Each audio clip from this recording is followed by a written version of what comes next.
it's filming. Hello everyone, it is I, Yasa from Yasa Tales, here to tell you part 3, or should I say the last part of the saga in which I have started of how, how my stepdad almost got me arrested. Oh, I realize now there's a glare in my glasses. But whatever, I guess. Let's get into this. Alright, ladies and gents. So, I'm waiting there. And then, here come the cops rolling up. And the cops showed up. And the cops showed up. I went out there, and the cop was like, "Hey, are you the stepson?" And I said,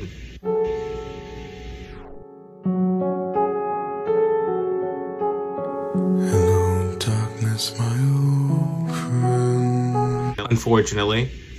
And, the cop smiled. And he said, "Oh, I've heard. I want to get your side of the story." And I was like, what? Yeah, I want to get your side of the story. No.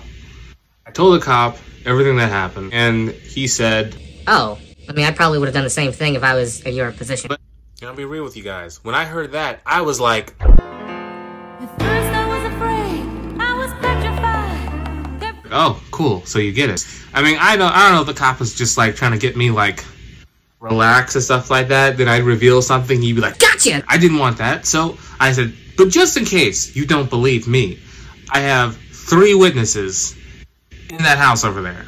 We went to the house, and my stepbrothers, who were actually out there waiting for the cops with me, they disappeared. They didn't leave the house. Me and these cops had to go in the house and search for all 3 of these kids. And some of them were hiding in the closet and stuff like that. I was just like, "Are you guys serious right now? I could go to jail." They're like, Alright, cool.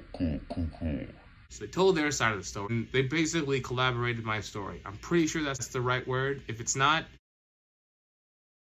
Anyway, so the cop was just like, Okay, cool. Well, I get where you're coming from. And I honestly probably would have done the same thing in your situation. But I got to be real with you. You're 18 now, and you have to be smart. Because this man, your stepfather, he could kick you out if he wanted to. And there's nothing we can do about it. So, you said you had, what, 2 months of school? 2 months until school? I said, yeah. Alright, if I were you, I would just play it smart, wait those 2 months out, and then leave, and then never come back. I was like, alright, cool. And then, while the cops were talking to me, I saw Rollins like in the corner of my eye. He drove back, and he was just standing there at a distance, just kind of watching all the events unfold. And then the cops left. They said something to Rollins. I didn't know what it was, but spoiler alert. Years later, I actually found out what it was. The cops actually scolded him because, this is what my mom told me. The cops actually scolded him because they said, if someone's asking where their mother is, you answer them. You don't play any games. And then the cops are gone.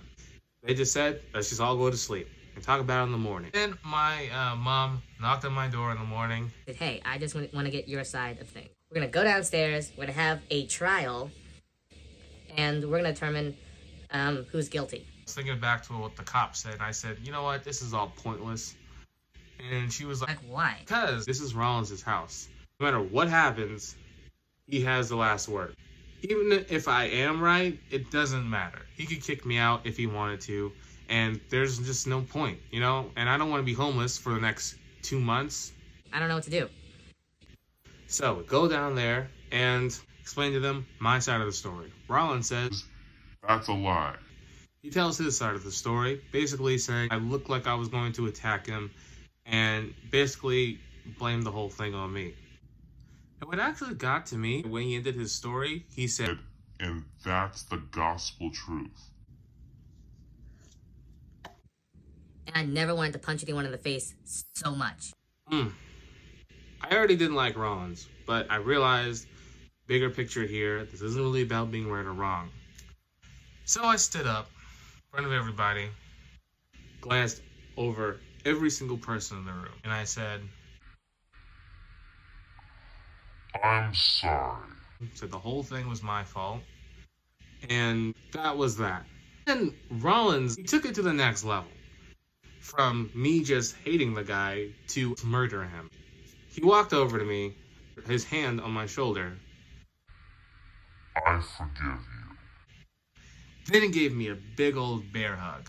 The only thing on my mind is where's the kitchen knife? I didn't kill the guy, but oh my gosh, I really wanted to. Oh my gosh, dude.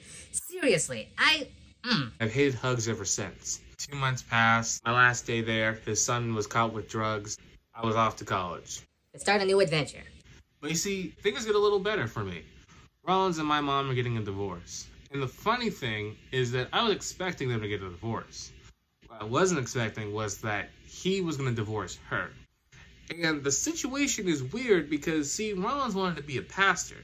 And they went off to Africa, started their own church and stuff. They were arguing, bickering, and stuff like that. And then it gets better. Like, he left my mom, went over to Africa, and he married, In my mom's words, an African prostitute. And then said that he was going to divorce my mom because she wasn't a good wife. an African prostitute.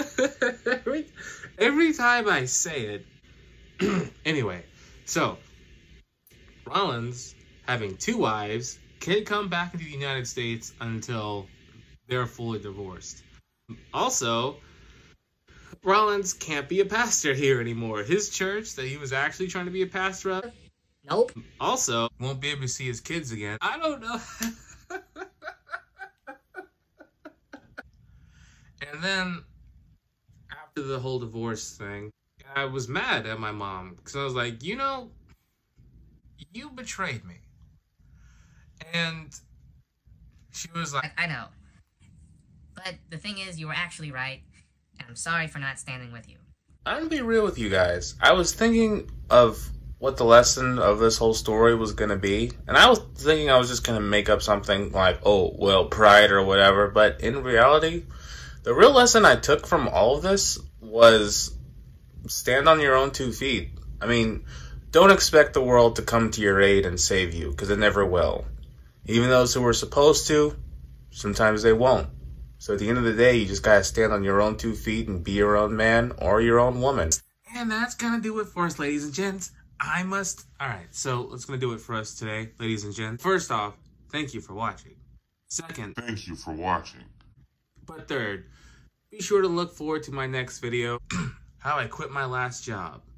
And before you jump to conclusions and think it's going to be a super boring story, you're probably right. Who knows? I may surprise you. Maybe.